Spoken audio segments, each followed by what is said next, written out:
Não? Tá. Então é uma síndrome compressiva, tá gravando, tá? É uma síndrome compressiva, é a mais importante, mais comum síndrome compressiva do membro superior, né? Ela é caracterizada por compressão do nervo mediano dentro do túnel do carpo, né? Ou seja, na face anterior do punho.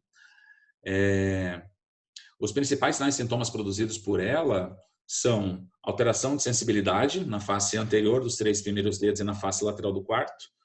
Isso porque esse é o dermátomo do nervo mediano, né? O nervo mediano é responsável pela inervação dessa região aqui da mão. Então, quem tem uma lesão do nervo mediano, consequentemente, vai ter alteração sensorial, dor, dormência, formigamento, choque, coisas desse tipo, no trajeto do nervo mediano. Além disso, fraqueza, né, especialmente dos músculos que são inervados pelo nervo mediano. Essa fraqueza ela vai ocorrer especialmente na preensão palmar e na pinça. Tá? Esses são 2 movimentos mais enfraquecidos na síndrome do túnel do carpo. Uma outra importante é a diminuição do volume da eminência tenar. A eminência tenar é formada por músculos inervados pelo nervo mediano. Se as coisas não estão bem com o nervo mediano, naturalmente o volume dos músculos inervados por ele estará diminuído. Então, redução, hipotrofia da eminência tenar também consta como parte do quadro clínico característico dessa doença. Redução da motricidade fina, né? Então, um déficit na motricidade fina, dificuldade para realizar movimentos mais sutis, mais delicados com a mão, também está dentro da sintomatologia da síndrome compressiva em questão. Bem, em relação aos testes especiais do punho, né? Por falar em síndrome do túnel do carpo, nós temos alguns que diagnosticam a síndrome do túnel do carpo, como esse aqui, que é o Fallen. Esse aqui é o Fallen apenas original, e esse aqui é o Fallen invertido. Então, tomem cuidado para não confundir, é comum os alunos confundirem estes dois. O Fallen é feito com os punhos flexionados. Então, a gente pede para o paciente ficar nessa posição, mantendo-a por 30 a 60 segundos. Então, a finalidade é diagnosticar a síndrome do túnel do carpo, nos ajuda a diagnosticar a síndrome do túnel do carpo.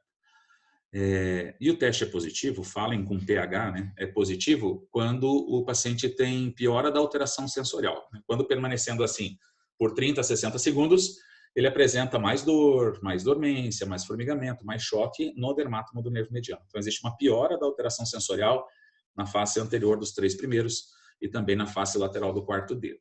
Tá? Esse teste especial funciona aumentando a compressão do nervo mediano. Né? Ao se forçar a flexão do punho, se tem um estreitamento do túnel do carpo e um aumento da compressão do nervo mediano. Então, quando você pega o nervo mediano lesado e o comprime, você piora as alterações sensoriais geradas por ele, pela lesão dele. Já o Fallen invertido é feito assim, com os punhos estendidos. Tá? Tem o mesmo propósito, a positividade é a mesma, ele também é positivo quando existe uma piora dos sintomas, uma piora da alteração sensorial, só que ao invés de forçar a flexão do punho, força-se a extensão do punho, dessa maneira. Aqui o diagnóstico vem não pela compressão, mas pelo alongamento. Isso é princípio de teste neurodinâmico. Quando você pega um nervo lesado e força o alongamento dele, isso deve piorar os sintomas. Você pega um nervo lesado, você comprime, como se faz no Fallen, você piora os sintomas. Se você pega esse nervo lesado e força o alongamento, você piora os sintomas também. Esse é o princípio do Fallen invertido. Alguma dúvida? Faz um positivo ou um negativo. E alguma dúvida, então, em relação a esses 2 primeiros? Entenderam como eles são feitos, para que servem, qual que é a mecânica deles, né? Como eles funcionam? É importante que vocês saibam disso, senão vocês vão ter que decorar e vocês vão acabar esquecendo depois ou fazendo confusão nestes testes especiais. Eu vou falar só dos principais testes especiais do punho. Tá? Um outro que a gente utiliza bastante, e também para o diagnóstico da síndrome do túnel do carpo, é o sinal de Tinel. No sinal de Tinel, se faz uma percussão sobre o nervo mediano dentro do túnel do carpo. Então, o nervo mediano está passando aqui assim, né? O túnel do carpo está aqui, o nervo mediano está passando nesse sentido, dentro do túnel do carpo. Não dá para fazer uma palpação mais direta do nervo mediano, tá? Mas nós temos uma boa ideia da localização dele. Então, está passando por aqui, eu aplico uns pequenos golpes, tá? Eu faço essa percussão sobre o nervo mediano. Se o paciente tiver lesão do nervo mediano, tiver síndrome do endocarpo, isso deve gerar alteração sensorial no dermatomo do mediano.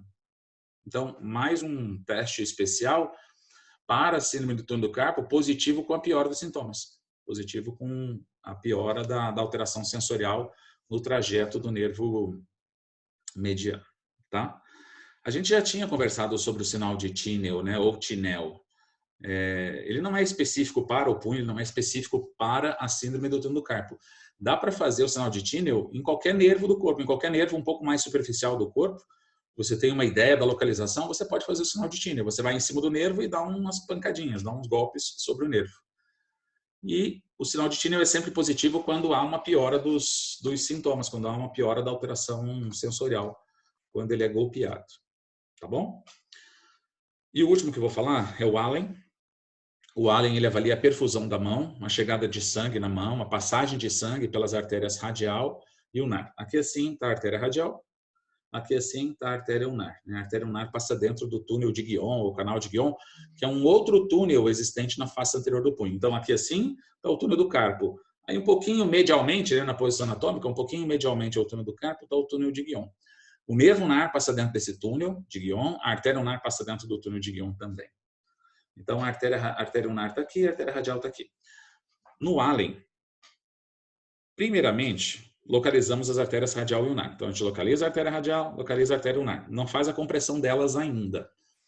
Pedimos ao paciente para que ele abra e feche a mão algumas vezes. Depois de umas 4 ou 5 vezes, ele fecha a mão, comprimimos as artérias radial e ulnar e ele abre a mão. A palma da mão fica pálida porque não está chegando sangue, já que as artérias radial e ulnar estão sendo comprimidas. Para testar a artéria radial, eu descomprimo a artéria radial, continuo comprimindo a artéria ulnar.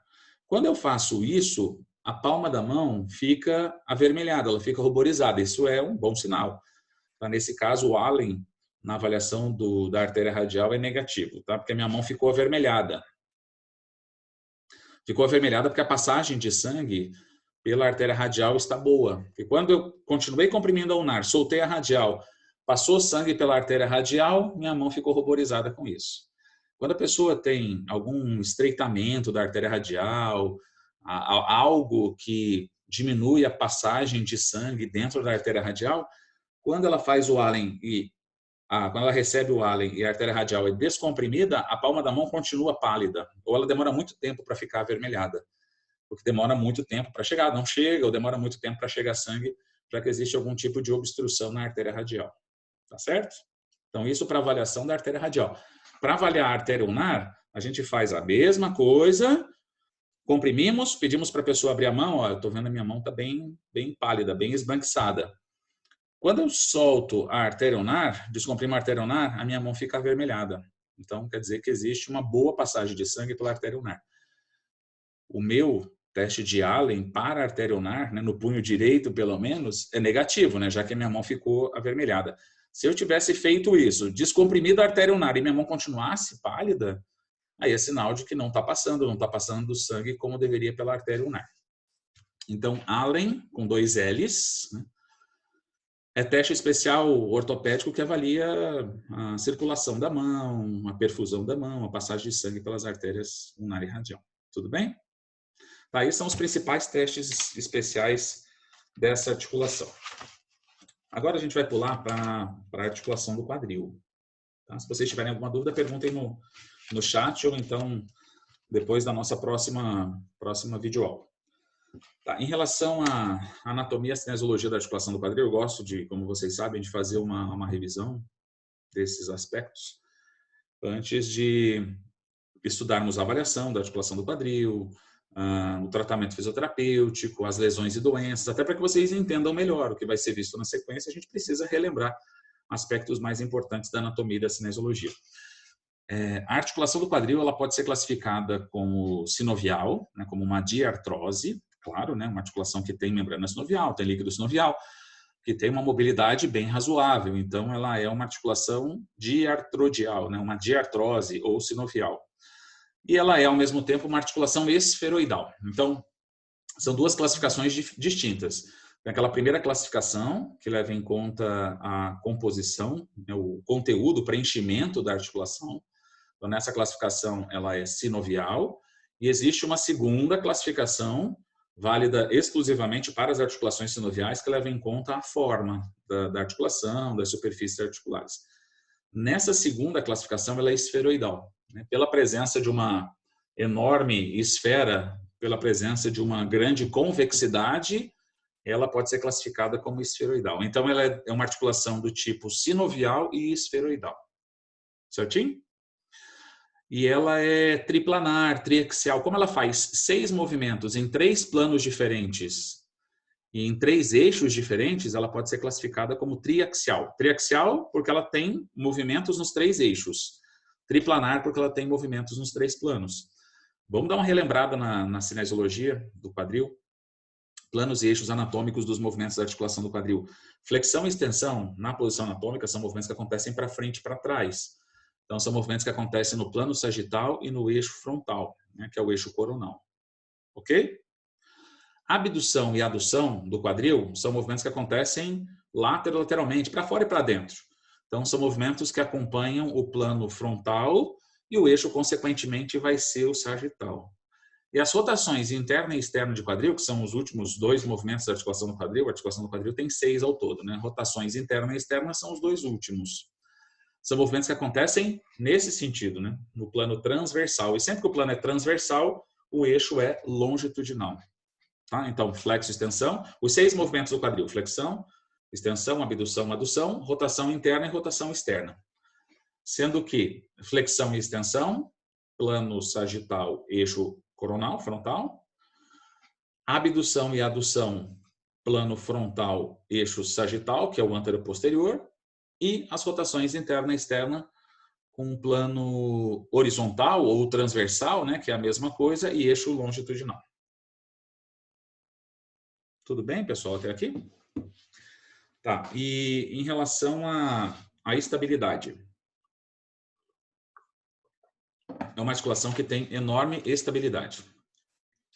Diferentemente da articulação glenomeral. Enquanto a glenomeral é uma articulação que tem menor estabilidade e muita mobilidade, no quadril se tem uma estabilidade ótima e uma mobilidade reduzida em relação à articulação glenomeral, uma mobilidade menor.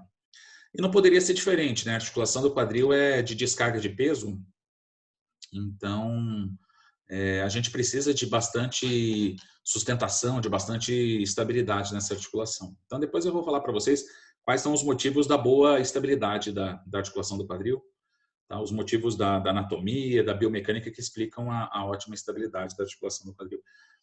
Mas agora eu preciso que vocês entendam isso, que a articulação do quadril em situação normal é altamente estável. É muito difícil uma luxação na articulação do quadril. Adulto ter luxação na articulação do quadril é muito difícil. Eu não vou dizer que não acontece, porque nesta vida tudo é possível. Mas é bastante incomum. É muito mais comum luxação, subluxação de glenomeral, de ATM, de patelofemoral do que da articulação do quadril. Existe uma situação especial chamada luxação congênita de quadril, ou displasia congênita de quadril, em que a criança nasce com o quadril luxado ou nasce com um quadril luxável. Ou ele nasce fora do lugar, ou então a criança até nasce com o quadril alinhado, com as superfícies articulares do quadril alinhadas, mas o quadril é instável por frouxidão ligamentar, frouxidão capsular, por má formação óssea. Mas essa é uma situação à parte, tá? Agora, adulto ter luxação de quadril é bastante incomum, tá? É muito pouco provável que isso aconteça. E de onde vem essa grande estabilidade da articulação do quadril? Vários motivos. Primeira coisa, a congruência, o encaixe da articulação do quadril é muito boa. A articulação do quadril é formada por uma grande convexidade, inclusive ela é considerada esferoidal por conta disso, e uma grande concavidade. Diferentemente da articulação glenomeral, em que a cavidade glenoide é rasinha, e o fato da cavidade glenoide ser rasa faz com que essa articulação não tenha tanta mobilidade, não tenha tanta estabilidade, mas tenha uma enorme mobilidade. No quadril, a gente tem o acetábulo muito profundo. Então, a cabeça do fêmur ela entra muito no acetábulo. E isso faz com que o encaixe da articulação seja muito bom. Atrapalha um pouco o movimento, mas faz com que a articulação do quadril tenha uma grande estabilidade. Então, faz aquilo que precisa, porque a articulação do quadril é uma articulação de descarga de peso, é uma articulação de sustentação, ela precisa de mais estabilidade do que de mobilidade. Então, por isso que a anatomia óssea da articulação do quadril é desse jeito, porque estamos falando de uma articulação que precisa de uma estabilidade superior. Além disso, a cápsula articular do quadril é mais resistente, bem mais resistente do que a cápsula articular da glenomeral. E os ligamentos do quadril são muito fortes também, são bastante resistentes. Os ligamentos do quadril estão entre os ligamentos mais resistentes do corpo inteiro. Os da coluna, os do quadril, são alguns dos ligamentos mais resistentes do corpo. Então, esse conjunto de fatores da anatomia, da biomecânica, faz com que a articulação do quadril tenha uma estabilidade extra, tenha mais estabilidade do que a grande maioria das articulações. Querem que eu repita? Então, vamos lá. Boa mobilidade. A mobilidade não é ruim. Eu não estou dizendo que tem pouco movimento. Tem 6 movimentos, tem movimento até com bastante amplitude. Mas movimento não é o forte da articulação do quadril. A articulação do quadril tem especialmente a capacidade de sustentar peso. Ela tem uma estabilidade boa. E essa boa estabilidade vem de alguns fatores. Primeiro, um acetábulo profundo, né? Uma concavidade profunda, fazendo com que a congruência da articulação do quadril seja muito boa. Então, um acetábulo profundo é igual à articulação do quadril mais estável. Eu estou usando a palavra congruente. Congruente é mais encaixado, tá? Uma articulação com boa congruência é uma articulação mais firme, mais alinhada. A articulação incongruente é uma articulação desalinhada, em que a estabilidade é reduzida. Então, ela tem uma ótima congruência, né? Porque tem uma concavidade profunda, que é o acetábulo, e ela tem boa estabilidade também por apresentar cápsula e ligamentos muito resistentes. Então, a cápsula e os ligamentos do quadril, eles são mais retraídos, eles são mais encurtados, a fim de fazer com que a articulação tenha mais estabilidade. Só que, claro, que isso compromete um pouco a mobilidade, a amplitude dos movimentos da articulação do quadril. Tanto que o quadril não tem a mesma mobilidade do ombro, que é a articulação glenomeral, que é a articulação mais móvel do corpo. Tá bom? Então, esses são os 6 movimentos osteocinemáticos do quadril. Num outro momento eu falo dos movimentos artrocinemáticos, direção de rolamento, deslizamento em cada um destes movimentos osteocinemáticos. Tá? Mas nessa articulação a gente aplica a regra do convexo. Quando se faz movimento em cadeia cinética aberta, quem movimenta, a superfície que movimenta é a cabeça do fêmur. E a cabeça do fêmur é convexa.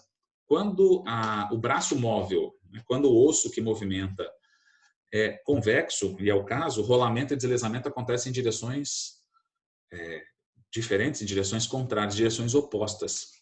Então, na flexão do quadril, por exemplo, enquanto a flexão é realizada, a cabeça do fêmur rola anteriormente e desliza posteriormente. Claro que, quando a gente mostra assim nas mãos, direção do rolamento e deslizamento, mostramos um movimento de cada vez a fim de sermos mais didáticos, mas na verdade esses movimentos de rolamento e deslizamento acontecem simultaneamente. Enquanto está rolando para frente, está deslizando para trás, durante a flexão do quadril. Né? Isso permite que as superfícies articulares permaneçam 100% alinhadas, né? Permaneçam completamente alinhadas durante todo o arco de movimento.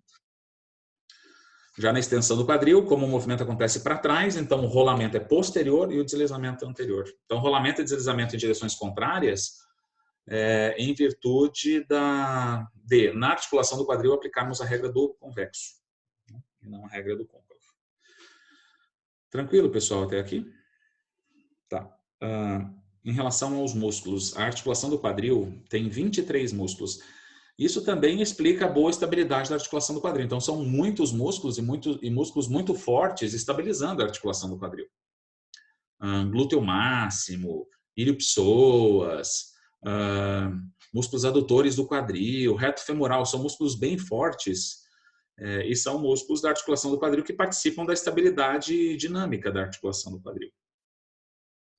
Então, essa grande quantidade de músculos e a presença de músculos fortes na articulação do quadril é outro motivo da boa estabilidade da articulação. Se vocês quiserem acrescentar isso lá. Vamos dividir os músculos da articulação do quadril por faces. Então, vamos começar pelos músculos anteriores, né, que na posição anatômica estão localizados na face anterior da articulação do quadril. Aí tem muita coisa. Vamos lá. São 5 ao todo.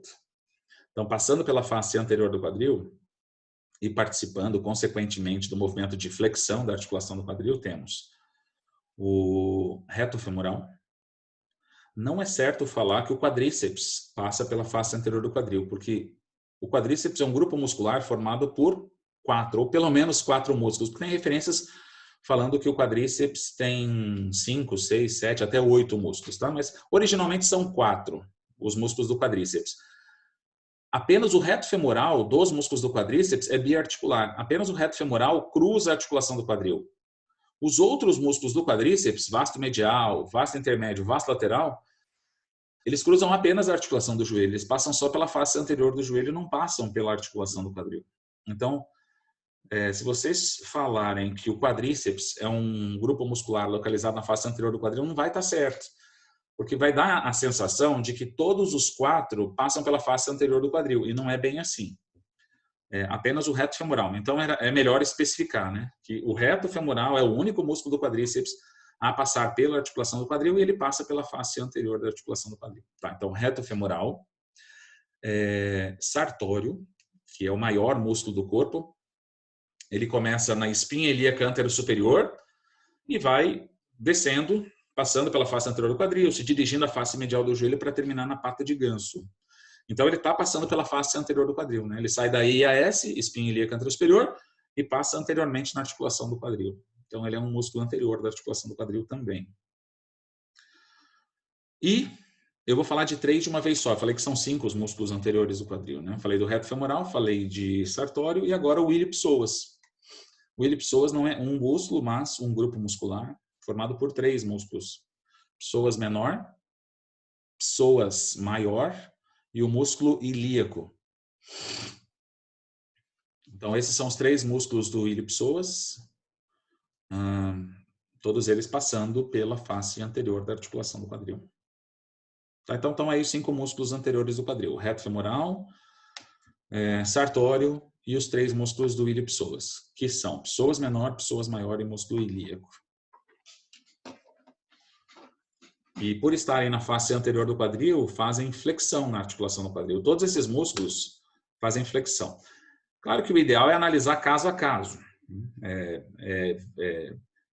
Pontuar as ações primária e secundária de cada músculo separadamente, tá? Agora sim, por serem anteriores, todos eles fazem flexão. O sartório, por exemplo, faz flexão de quadril, abdução de quadril, rotação externa de quadril, flexão de joelho, rotação interna de joelho. Então, o ideal é isso, é saber exatamente as ações primárias e secundárias de cada um destes músculos, né? Agora, pela lógica, músculos localizados na face anterior do quadril são flexores da articulação do quadril, os músculos que fazem flexão.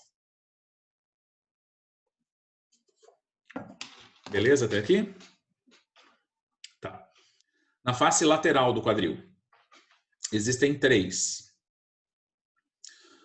Os glúteos médio e mínimo, eles estão na face lateral do quadril, entre a crista ilíaca, tentem imaginar, entre a crista ilíaca e o trocânter maior do fêmur. Glúteo médio e glúteo mínimo. O glúteo mínimo não pode ser palpado, porque ele está por baixo do glúteo médio.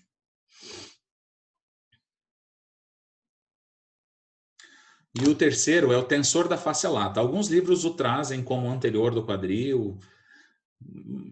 E realmente ele não deixa de ser anterior. Ele começa na IAS, ele começa mais anteriormente na crista ilíaca, só que ele vai em direção ao trocânter maior do fêmur, que está na face lateral do quadril. Ele vai em direção ao trato iliotibial. Então, tensor da face lata. Então, ele pode ser considerado anterior, pode ser considerado lateral. Ele é, na verdade, anterolateral, né? Ele está localizado mais anteriormente e mais lateralmente na articulação do quadril. Mas eu estou colocando como um músculo lateral, tá? Da articulação do quadril. Aí, por ser anterolateral, ele faz tanto flexão quanto abdução. Ele participa desses 2 movimentos, pela anatomia dele, pela localização anatômica, pela origem, pela inserção desse músculo, ele participa tanto da flexão quanto da abdução. Daqui a pouco nossa reunião vai cair aqui, tá, gente? Estou de olho aqui, já são 8h35, né? 8h39. a gravação deve ser encerrada pelo Zoom. Bom, deixa eu ver se eu consigo terminar de falar dos músculos, pelo menos nessa primeira reunião. Então, são esses 3 músculos laterais. Músculos laterais abduzem a articulação do quadril, fazem a abdução. Quando eles contraem, o membro inferior é puxado lateralmente, superiormente, e o movimento de abdução acontece. Na face medial do quadril, são os músculos da virilha, né? São os músculos adutores do quadril. Então, na face medial, na parte interna da coxa, na parte interna do quadril, existem 5 músculos. São músculos que aduzem. Enquanto os laterais abduzem, os músculos mediais aduzem a articulação do quadril. Tá certo? Os 5 mediais. Eu vou falar na ordem de tamanho, tá? Do menor para o maior. Então, pectíneo, adutor curto, adutor longo, adutor magno e grácil. O grácil é o único biarticular destes músculos, tá? O único que cruza a articulação do quadril e também a articulação do joelho, né? Mais longo, que vai passar lá na face medial da articulação do joelho e vai compor a pata de ganso, é o grácil. Os outros todos são uniarticulares, monoarticulares, cruzam só a articulação do quadril. Então, repetindo, os mediais, que são os adutores, né? São os que fazem a adução do quadril. Pectíneo, adutor curto, adutor longo, adutor magno e grácil. O magno é maior que o longo, ok? Magno significa grande, né? Significa algo muito grande. Tanto que a palavra magnífico, né? Parte de magno, né? Magnífico é algo muito grandioso, né? Só que o grácil é maior que o magno, né? Só que o magno é maior que o longo. E aí, são 5 músculos da face medial. Então, já foram 5 anteriores, com 5 mediais, com 3 laterais. Já foram 13. São, ao todo, 23 músculos. Os outros 10 que faltam estão localizados na face posterior do quadril. E a lista, então, é bem longa, né? O que tem na face posterior do quadril? Passando mais posteriormente na articulação do quadril. Glúteo máximo, que é um músculo mais volumoso ou mais superficial. Glúteo máximo.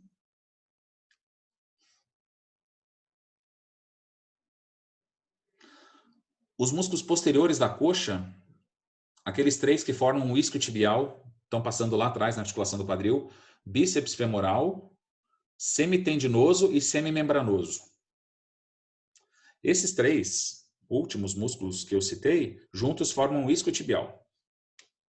Então, glúteo máximo, músculo volumoso, que dá contorno ao bumbum, e os 3 da face posterior da coxa, que formam o isquiotibial. Bíceps femoral, semitendinoso e semimembranoso. E aí, pessoal, faltam 6. Esses 6 são músculos que estão debaixo do glúteo máximo, são profundos ao glúteo máximo. Aí são os músculos do OO, GG, PQ. Talvez você já tenha ouvido falar. OO, GG, PQ são as primeiras letras, né, dos músculos obturadores, interno e externo. Então, OO, né? GG de gêmeos, superior e inferior. P de piriforme, que provavelmente é o mais conhecido de todos eles, de todos esses 6 pelvitrocantéricos, né, que são músculos que rodam externamente o quadril. E o Q de quadrado femoral, ou quadrado da coxa. Então, vou repetir os últimos 6 músculos posteriores do quadril, profundos ao glúteo máximo, rotadores externos do quadril. Obturador interno, obturador externo, gêmeo superior, gêmeo inferior, piriforme e quadrado femoral, ou quadrado da coxa. Gente, vai terminar o tempo aqui, tá? Nos vemos na próxima reunião.